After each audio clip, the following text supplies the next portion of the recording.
A voice that stopped the world, a face that disappeared, and a secret that almost ended it all tonight. We're looking at the real reason Jonathan Antoine went silent.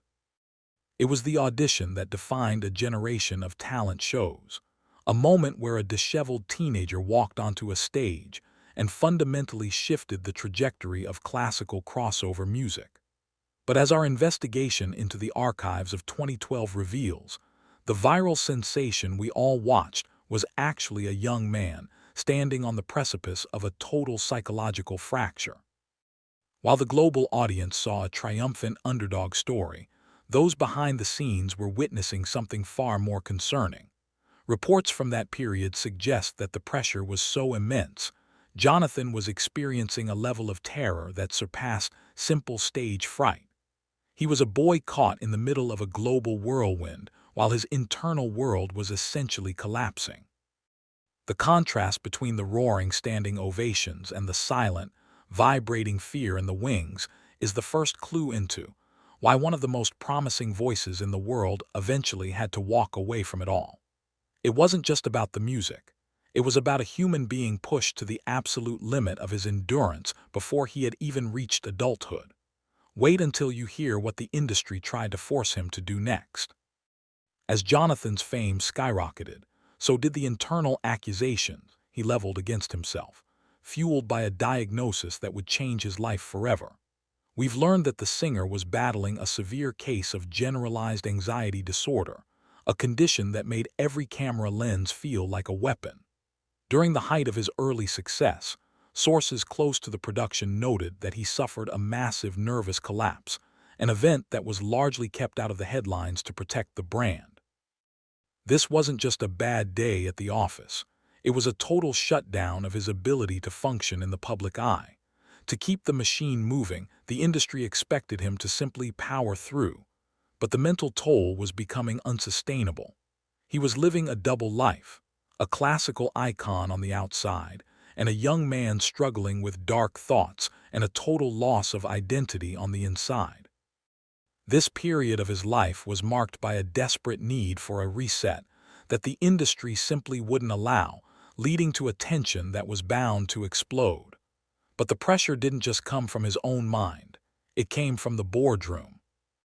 In a move that many in the industry call the ultimate betrayal, executives allegedly pressured Jonathan to sever ties with his singing partner, Charlotte, in exchange for a guaranteed solo path to the top. From a news perspective, this was a classic corporate play: isolate the asset to maximize the profit. They saw Jonathan as the product and his loyalty as a liability. However, the young tenor did something that shocked the suits. He said no.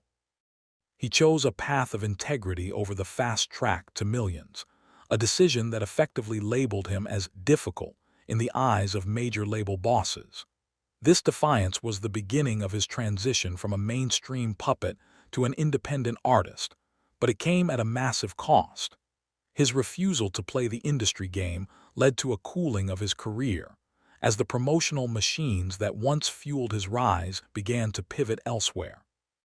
He was effectively blacklisted by the very people who claimed to have his best interests at heart, forcing him into a period of professional isolation. This was the moment he realized he had to disappear to save himself. For years, the headlines were replaced by a deafening silence, and rumors began to surface about his physical and emotional state. The truth, however, was that Jonathan was dealing with a severe battle involving his physical vessel and body dysmorphia. He felt trapped by the Pavarotti comparisons, feeling as though his weight was the only thing the media cared about besides his voice. Our sources indicate that this wasn't about vanity. It was a clinical struggle with his own image that led him to retreat from the world. He became a viral ghost, someone everyone remembered but no one saw. This period of exile was a necessary survival tactic. He had to step away from the flashing lights to address the OD of expectations that had been placed on him since he was 17. He was essentially mourning the life he thought he wanted while trying to figure out if he even had a future in an industry that had used his image as a punchline. But a sudden health scare would eventually spark the most shocking, transformation of his career. As we move into 2026, the narrative has shifted from one of tragedy to one of absolute defiance. Jonathan Antoine has reemerged, but the man we see today is almost unrecognizable from the teenager on that London stage. This comeback isn't just about a new album, it's a radical reclamation of his health and his mind. After years of being told what he should look like and how he should act, Jonathan took the power back into his own hands. He lost over 120 pounds, not for a magazine cover, but because he was told that if he didn't, his voice wouldn't be the only thing he lost. This physical overhaul was a revealed secret to his closest fans, a sign that he was finally ready to stand on his own 2 feet without the crutch of an industry that failed him. He's now operating as an independent force, releasing music that he actually believes in, rather than what a focus group thinks will sell. This is the heartbreaking reason for his return. He realized that he had to die to his old self to finally live as the man he was meant to be. The story of Jonathan Antoine isn't a tragedy anymore. It's a blueprint for survival.